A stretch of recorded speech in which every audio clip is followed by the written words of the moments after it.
मुआवजा। वालिद साहब को हर कोई दादा दादा कहता चला आता। अपने मशवरा देने के हुनर की वजह से वे दूर दूर तक मशहूर थे। रोज़ कोई न कोई काम के सिलसिले में मशवरा करने आता रहता, मगर उनका उसूल था कि वो बिना कुछ लिए मशवरा ना देते, यानी मुआवजा ज़रूर तय करते, जैसे कि तू मुझे क्या खिलाएगा, क्या देगा, वगैरह वगैरह।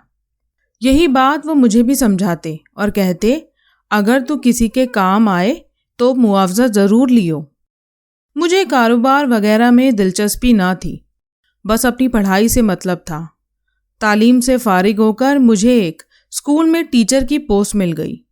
साल पूरा हुआ तो इम्तिहान हुए। चेकिंग के लिए पेपर का एक बंडल मुझे भी थमा दिया गया।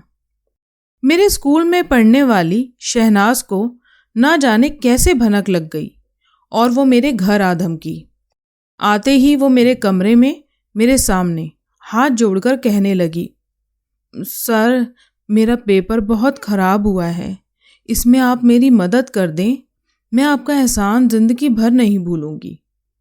मैं खामोश रहा और बंडल में से उसकी कॉपी निकालकर उसके सामने रख दी और कुछ सवालों के हल भी उसे दे दिए और कहा, लो इन्हें अपने हाथों से लिख दो।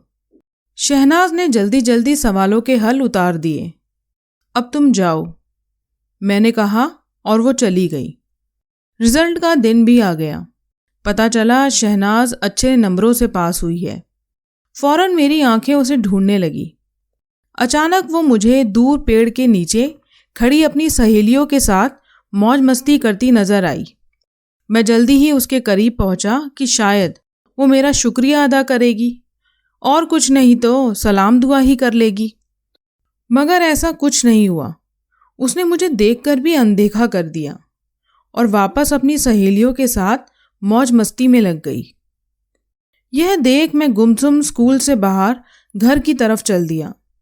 रास्ते में एक सिनेमा हॉल था, जहां ना चाहते हुए भी मैंने फिल्म का टिकट खरीदा और जाकर बैठ गया। फिल्म कैसी थी मुझे कुछ याद नहीं। अचानक हॉल में बत्तियां जल गई, शायद इंटरवल हुआ होगा।